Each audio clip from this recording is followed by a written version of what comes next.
أعوذ بالله من الشيطان الرجيم بسم الله الرحمن الرحيم ولما دخلوا على يوسف آوى إليه أخاه قال إني أنا أخوك فلا تبتئس بما كانوا يعملون فلما جهزهم بجهازهم جعل السقاية في رحل أخيه ثم أذن مؤذن أيتها العير إنكم لسارقون قالوا وأقبلوا عليهم ماذا تفقدون قالوا نفقد صواع الملك ولمن جاء به حمل بعير وأنا به زعيم قالوا تالله لقد علمتم ما جئنا لنفسد في الأرض وما كنا سارقين قالوا فما جزاؤه إن كنتم كاذبين قالوا جزاؤه من وجد في رحله فهو جزاؤه كذلك نجزي الظالمين فبدأ بأوعيتهم قبل وعاء أخيه ثم استخرجها من وعاء أخيه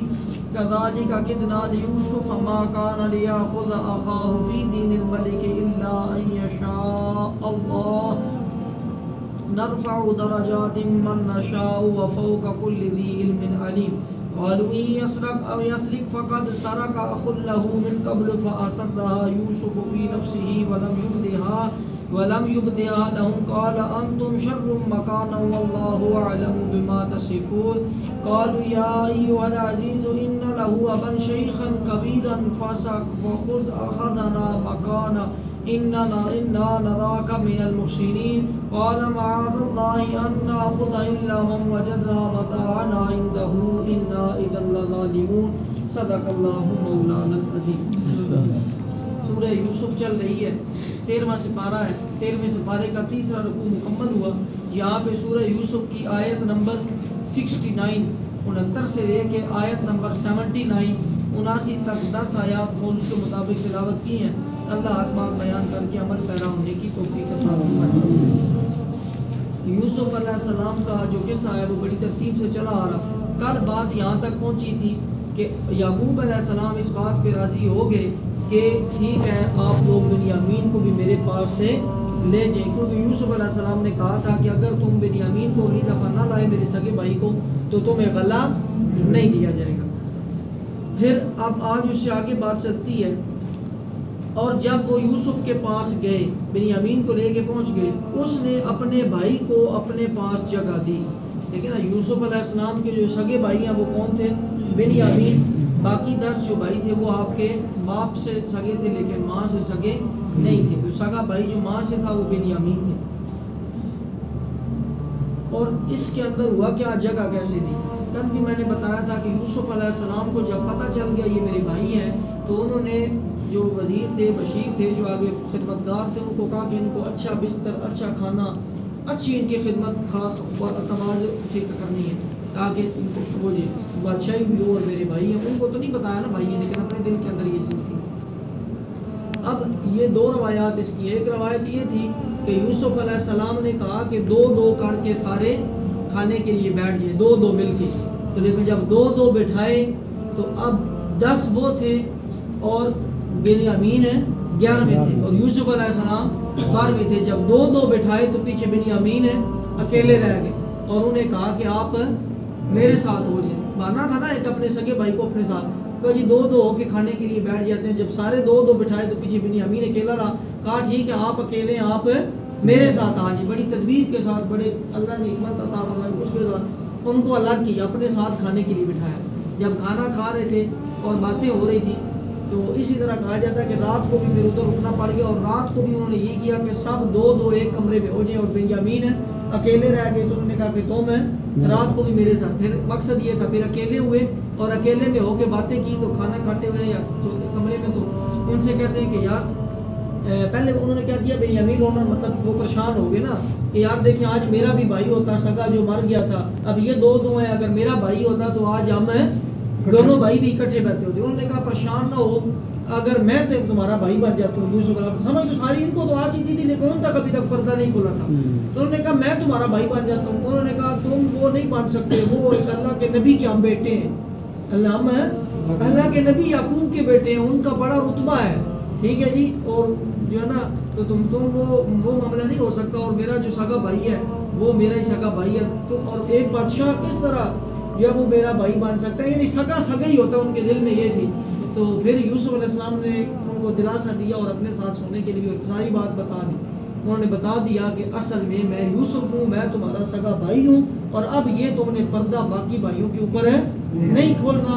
اب اگلی ساری تدبیر بھی کر لی کہ ہم نے پورے معاملے کو اب آگے لے کے کیسے چلنا ہے، اپنے باپ تک کیسے پہنچنا ہے اور سارا نظام کس طریقے سے کرنا ہے. جب یوسف علیہ السلام کے پاس گئے، اس نے اپنے بھائی کو اپنے پاس بنیامین کو جگہ دی، کہا یقین جان میں ہی تیرا بھائی ہوں، تو یہ جو کچھ کرتے ہیں اس کا غم نہ کھا. جو انہوں نے میرے ساتھ کیا تھا، جو انہوں نے تیرے ساتھ اکیلا کر کے ظلم تشدد کی ہے، تو اس کے بارے میں پریشان نہ ہو، میں تیرا سگا بھائی ہوں. پھر جب ان کا سامان مہیا کر دیا، پیالہ اپنے بھائی کے کجاوے میں رکھ دیا، پھر ایک منادی نے ندا دی کہ اے قافلہ والو بے شک تم چور ہو.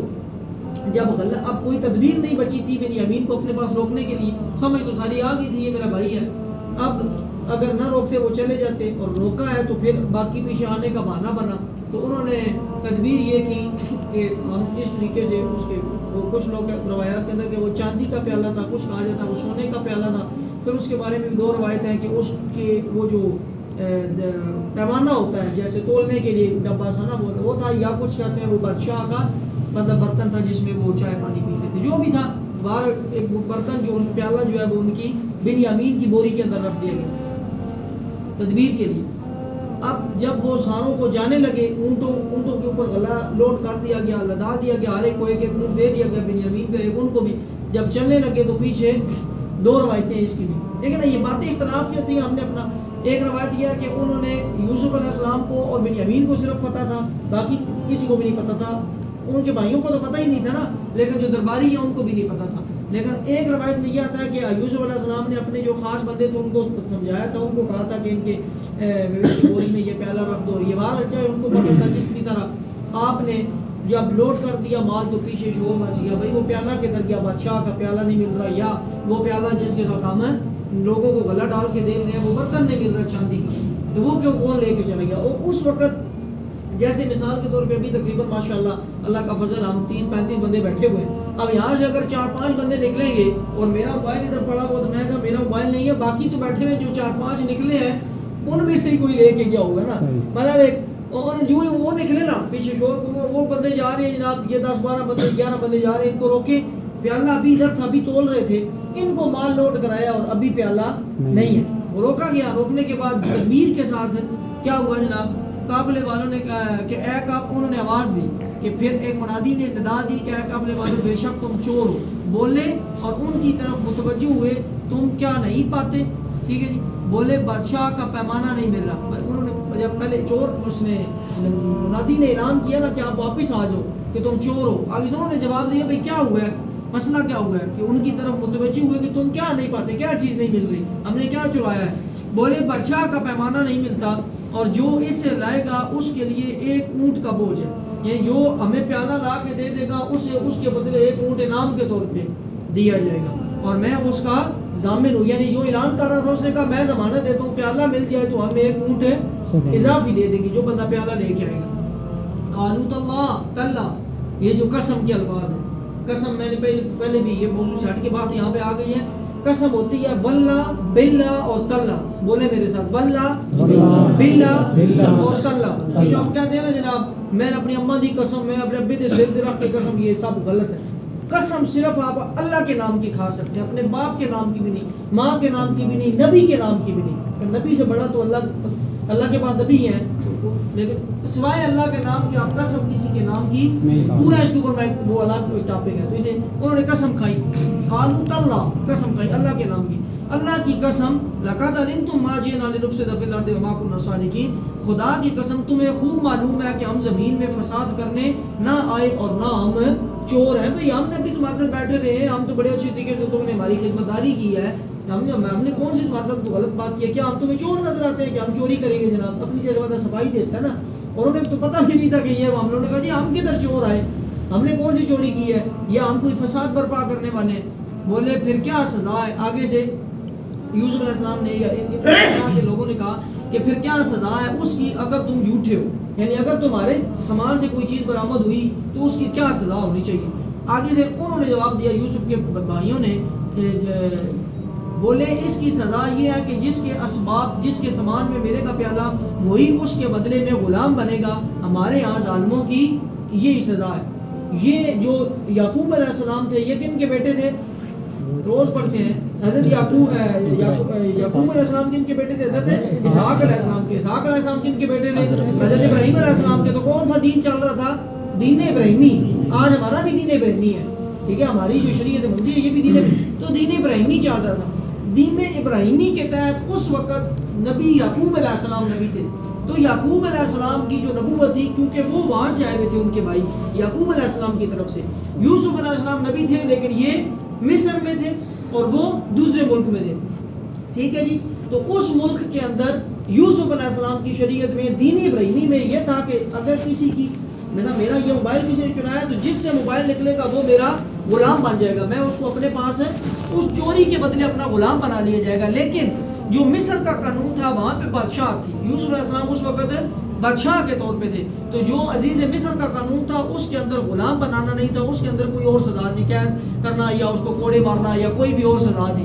اس لیے یہ کام کیا گیا تھا کہ اب یہ بنیامین کو روکنا چاہتے ہیں تو ان سے خود کہلوایا کہ جس سے نکلا اس کی سزا کیا ہوگی. انہوں نے کہا جس کی بوری سے نکلے گا اس کی سزا ہمارے والد یعقوب ہے نا ان کی شریعت میں شریعت ابراہیمی کے تحت ہے کہ تم نے اس کو اپنا غلام بنا لینا ہے. اب یوسف علیہ السلام کا معاملہ حل ہو گیا کہ تم نے خود کہا کہ جس کے پاس نکلے گا وہ غلام بنایا جائے گا.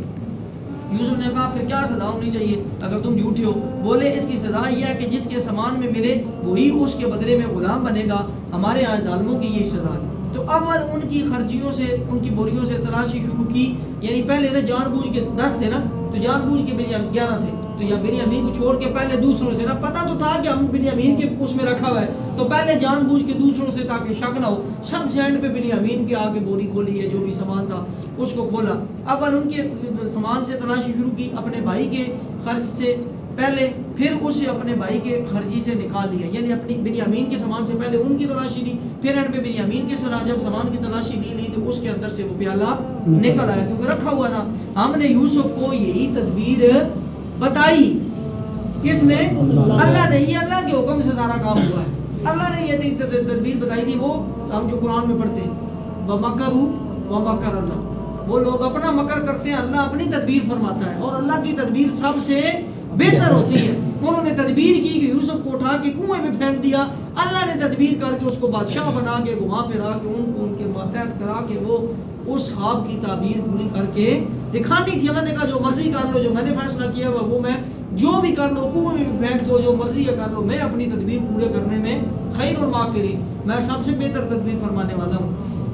ہم نے یوسف کو یہی تدبیر بتائی. بادشاہی قانون میں اسے نہیں پہنچتا تھا کہ اپنے بھائی کو, جو میں نے ابھی بات کی کہ بادشاہی قانون کے تحت وہ بنیامین کو نہیں رکھ سکتے تھے, اس لیے اللہ نے یہ تدبیر بتائی. مگر یہ کہ خدا چاہے ہم جسے چاہیں درجوں میں بلند کریں. یعنی میں نے خود یوسف کو یہ علم دیا, اس کا درجہ بلند کیا, اس کو یہ علم دیا, یہ حکمت دی. وَفَوْقَ كُلِّ ذِي عِلْمٍ عَلِيمٍ, اور ہر علم والے سے اوپر ایک علم والا ہے. یعنی وہ یوسف علیہ السلام اگر نبی تھے یا نیچے وہ لوگ تدبیر کرنے والے تھے ان کے اوپر یوسف علیہ السلام, اور اگر یوسف علیہ السلام نبی ہے تو اوپر میں اللہ بھی تو بیٹھا ہوں. ہر علم والے کے اوپر ایک علم والا ہے. بھائی بولے اگر یہ چوری کرے تو اب جناب چوری ثابت ہو گئی, بس اپنے وقت کے اندر 2-3 منٹ میں مکمل ہو جائے گا. اب جناب بھائیوں نے جب وہ چوری ثابت ہو گئی نا, پہلے تک تو ڈیفینڈ کرتے رہے. ڈیفینڈ کو کیا کہیں گے اردو میں, اس کی وہ طرفداری کرتے رہے کہ بھائی ہم تو سارے بھائی چور ہیں نہیں ہے. لیکن اب جب اپنے بندے میں سے وہ چوری نکل آئی, اب وہ تو سارے ان کا وہ ستیلا بھائی تھا متریہ بنیامین ہے, انہوں نے کہا نا اب فوراً پینترا بدل لیا, آئی انج اس دا پرا بھی انج سی. اب یوسف علیہ السلام, اور یوسف علیہ السلام سامنے کھڑے ہوئے ہیں, یوسف علیہ السلام سامنے کھڑے ہوئے ہیں اور کہہ رہے ہیں کیا ہے جناب. بھائی بولے اگر یہ چوری کرے نا, بے شک اس سے پہلے اس کا بھائی بھی چوری کرتا تھا. اللہ اکبر. تو یوسف نے یہ بات اپنے دل میں رکھ لی, یعنی برداشت کر لی بات. ان کے سامنے کھڑے ہو کے اس بنیامین کو بھی غلط کہا اور ساتھ ہی کہا کہ یہ صرف وہ غلط نہیں ہے, اس کا جو بھائی مر گیا نا وہ بھی ایسے ہی تھا. یہ دونوں جناب نا ایک ہی جیسے, اسی لیے تو ہم ان کے خلاف ہیں اور یہ اور وہ, یعنی اپنی ساری پڑاس اور وہ سارا معاملہ نا کہ جناب اس موقع کے اوپر ہم بنیامین کو باہر رکھیں. لیکن جب وہ سارا کچھ کر چکے تو پریشان ہو گئے کہ اب یہ معاملہ ادھر ابو سے کل ہم نے پڑھا تھا کہ یعقوب علیہ السلام سے اللہ کی قسم کھا کے آئے تھے کہ ہم نے یوسف کو مار دیا، اب تم بنیامین کو بھی کچھ کر دو گے، تو وہاں قسم دے کے آئے کہ ہم بنیامین کو واپس لے کے آئیں گے. پہلے تو وہ ڈیفینڈ کرتے رہے، پھر چوری نکل آئی تو پھر بنیامین کو الٹا وہ الزام دینا شروع ہو گئے، اور پھر دوبارہ پینترا بدل گئے کہ اب بنیامین کو ہم خود کہہ چکے ہیں کہ جس پر چوری نکلے گی اس کو رکھا جائے گا، اور ادھر والد سے عہد کر کے آئے بنیامین کو. ہم تو بڑے بری طریقے سے پھنس گئے. بھائی بولے اگر یہ چوری کرے تو بے شک اس سے پہلے اور بھائی کی چوری کیا ہے یوسف علیہ السلام کی. اس کی روایات مختلف ہیں کہ یوسف علیہ السلام کے جو نانا تھے وہ بت بناتے تھے، تو یوسف علیہ السلام نے ایک دفعہ بت چوری کر کے اس کو توڑ دیا تھا، تو یہ اس کو چوری کہہ رہے تھے کہ جناب. اور ایک دو اس طرح کے واقعات ہیں جو اس طرح کے معاملات کے اندر ہے. ایک یہ ہے کہ آپ ایک دفعہ گھر کوئی مانگنے کے لیے آیا تھا اور آپ نے دسترخوان سے جو ہے چوری سے کوئی چیز اٹھا کے تو مانگنے والے کو دے دی تھی. یہ جو چوری ہوتی ہے یہ چوری نہیں ہوتی، یہ جو بت توڑا تھا وہ چوری نہیں ہے. تو وہ اس چکر میں کہہ رہے تھے کہ اس کا بھائی یوسف بھی چور تھا، آج یہ بنیامین بھی چور نکلا. تو یہ بھی چور نہیں تھے، یہ بھی اللہ کی تدبیر تھی، اور یوسف علیہ السلام بھی چور نہیں تھے، وہ تو نیکی کے کام تھے دونوں. تو انہوں نے یوسف نے یہ بات اپنے دل میں برداشت کر لی جو انہوں نے غلط بات کہی، ان پر ظاہر نہ کی اور نہ بتایا کہ وہ یوسف میں ہی ہوں اور یہ ہمارے جو بھی تھا. جی میں کہا تم بدتر جگہ پہ ہو، یعنی دل میں کہا کہ جو ہے نا تمہیں اب کیا پتا کہ تم کس سے یہ باتیں کہہ رہے ہو، اور اللہ خوب جانتا ہے جو باتیں تم بناتے ہو. آخری آیات بولے اے عزیز. اب یہاں پہ عزیز سے مراد اب یوسف علیہ السلام ہے، کیونکہ عزیز مصر ہم نے کل پڑھا وہ مر گیا تھا اور آپ کی شادی زلیخا سے ہو چکی تھی اور اب آپ بادشاہ بن چکے ہوئے، تو جو بادشاہ ہوتا تھا اسے عزیز مصر. تو اب یہاں پہ اس عزیز سے مراد یوسف علیہ السلام ہے. اب یوسف علیہ السلام کو جواب دیا کہ اے بادشاہ اے عزیز مصر، اس کے ایک باپ ہیں بوڑھے، یعنی اس کا باپ بوڑھا ہے. اب وہ اگلی بات آپ کو بتائی، پھنس گئے نا. تو ہم میں اس کی جگہ کسی اور کو رکھ لو، بے شک ہم تمہارا ہے، یعنی ہم 10 میں سے کسی کو رکھ لو، اس کو چھوڑ دو. ہم اللہ کی قسم دے کے آئے ہوئے کہ ہم بنیامین کو، کیونکہ ہم نے پہلے یوسف کو بھی مارا ہے، وہ معاملہ کیا تو باپ اعتبار نہیں کرتا تھا، ہم تو بڑی مشکل سے اللہ کی قسم کھا کے لائے. ہم 10 میں سے کسی کو رکھ لیں، بنیامین کو چھوڑ دیں. اس کا باپ اس کے پہلے یوسف کے صدمے میں پریشان ہے تو اس کے صدمے میں اور زیادہ پریشان ہوگا. اس کے ایک باپ ہیں بوڑھے بڑے، تو ہم میں اس کی جگہ کسی کو اور کو لے لو، بے شک ہم تمہارا احسان ہے، یعنی تم اچھے بندے ہو، احسان کرنے والے ہو، جتنے پہلے احسان کیے اور احسان کر دو. آخری آیت آگے سے یوسف علیہ السلام نے جواب دیا، کہا اللہ کی پناہ کہ ہم لے مگر اسی کو جس کے پاس ہمارا مال ہے ملا ہے. میں تو اسی کو رکھوں گا کہ جس کی بوری میں سے سامان نکلا ہے، جو میرا چور ہے، کیونکہ رکھنا ہی بنیامین کو تھا. میں نے کہا میں تو اسی کو رکھوں گا جس کی بوری میں سے چوری ملی ہے. تو لہٰذا میں اللہ کی پناہ کہ میں غلط کام کروں، جو شریعت کا قانون ہے جس کے سامان میں سے نکلی ہے اسی کو میں رکھوں گا، مگر اسی کو جس کے پاس ہمارا مال ملا ہے. جب تو ہم ظالم ہوں گے، اگر میں یہ کام کروں کہ کسی اور کو رکھوں تو یہ بات ٹھیک نہیں ہوگی. ابھی یہ واقعہ آگے چلے گا، وقت پورا ہو گیا. انشاءاللہ واقعہ ہم واقعے کو کل پڑھیں گے. آج کے واقعے کے اندر ہمیں فی الحال جو موضوع ہے اس کے اندر اتنی بات سمجھ آئی ہے کہ اللہ تبارک و تعالیٰ اپنے پیاروں کو کس طریقے سے اپنی طرف سے تدبیریں دے کے اور ان کے علم کو اس کے اوپر حاوی کر کے، تو یہ جو سوچ ہوتی ہے، یہ جو تدبیر ہوتی ہے، یہ بھی اللہ تبارک و تعالیٰ کا ایک خاص انعام ہوتا ہے. جس یعنی کسی انسان کو جیسے نا میں یرید اللہ بخیر فیفقہہ فی الدین، کہ جس کے ساتھ اللہ بھلائی کا ارادہ کرتا ہے اس سے فقہ کی سمجھ بوجھ دیتا ہے. اور یہ جو تدبیر بھی ہوتی ہے، کسی بھی معاملے کے اندر جو حکمت ہوتی ہے، کسی بھی معاملے کو لے کے چلنا، کوئی بھی معاملہ ہے پریشان کرنا، اس کو اچھے طریقے سے حل کر لینا، اچلنا، یہ بھی سارا کس کی طرف سے ہوتا ہے؟ اللہ کی طرف سے ہوتا ہے. باقی اس واقعے کے اندر یہ تھا کہ اللہ نے اب معاملے کو کلوز کرنا تھا، بنیامین کو، یوسف علیہ السلام کو، ان کے والد کو، سب کو آپس میں ملانا تھا، ان کی اس مشکل کو دور کرنا تھا. تو مزید اس واقعے کو انشاءاللہ کل پڑھیں گے. آج تک جو پڑھا اللہ پڑھ کے عمل پیرا ہونے کی توفیق عطا فرمائے. اللہم صلی اللہ علیہ وسلم وبارک والخیر آخر خیر ظاہر خیر باطن خیر بیدک الخیر انک علی کل شیء قدیر. اللہ جو بیان کیا بھول جو غلطی کمی بے گستاخی حبیب کا واسطہ معاف فرما. ان آیات کا جو حقیقی نور، حقیقی مفہوم، حقیقی مقصد، حقیقی نصیحت، حقیقی ہدایت اور جو اس کے اندر معنی مفہوم پہ نہا ہے، وہ اپنی قدرت، فضل، رحمت، راحت سے ہم سب کے قلوب و اذہان کے اوپر آشکار فرما. اس کے صدقے ہمارے قلوب و اذہان منور فرما. ہمارے مرحومین کی قبریں روشن فرما، ہمارے مرحومین کے صغیرہ کبیرہ گناہ معاف فرما، موت قبر اشرف و صراط میزان ہر جگہ پہ اس پاک کلام کے اپنے نبی کی شفاعت نصیب فرما، یا حل المشکلات، یا دافع البلیات، یا شافع الامراض، یا مسبب الاسباب، یا منزل البرکات، یا مفتح الابواب، انک مجیب الدعوات، یا ارحم الراحمین، یا الہ العالمین. جتنے بھی لوگ بیمار ہیں ان نورانی آیات کے صدقے سب کو شفاء کاملہ عاجلہ عطا فرما، بالخصوص جن کے لیے کہا گیا اللہ جی ان کو شفا عطا فرما، ہم سب کی ظاہری باطنی جسمانی روحانی تمام بیماریاں دور فرما. اللہ جی رفت صاحب نے بھی جس حاجت کے لیے کہا اللہ جی سب لوگ ہم بزرگ بھی ہیں، معصوم بچے بھی ہیں، جوان ہیں، تیرے پاک کلام کو درمیان رکھے، تیرے مقدس گھر میں مقدس وقت میں بیٹھے ہوئے، یا الہ العالمین تیرے نبی کا فرمان، تیرا جو تیرے اس قرآن کو تیرے نام کی محفل کو سجا کے بیٹھتا ہے ان کو رحمت کے فرشتے گھیرے ہوئے ہوتے ہیں. اللہ جی اگر ہمیں تیرے فضل کرم سے ابھی ہمیں رحمت کے فرشتوں نے گھیرا ہوا ہے، بزرگ بیٹھے ہیں ان کے سفید بالوں کے صدقے، معصوم بیٹھے ہیں ان کی معصومیت کے صدقے سے، دلوں کے حال آپ جانتے ہیں، شارک سے بھی قریب ہے، ہم سب کے دل میں جو نیک جائز حاجت خواہش تمنا آرزو ہے دعا ہے سب کی دعائیں پوری فرما، سب کی حاجت روائی فرما، سب کی مشکل کشائی فرما، سب کے حال کے اوپر رحم کرم نازل فرما. حسبنا اللہ ونعم الوکیل وعلی اللہ توکلنا. صلی اللہ تعالی علی حبیب محمد.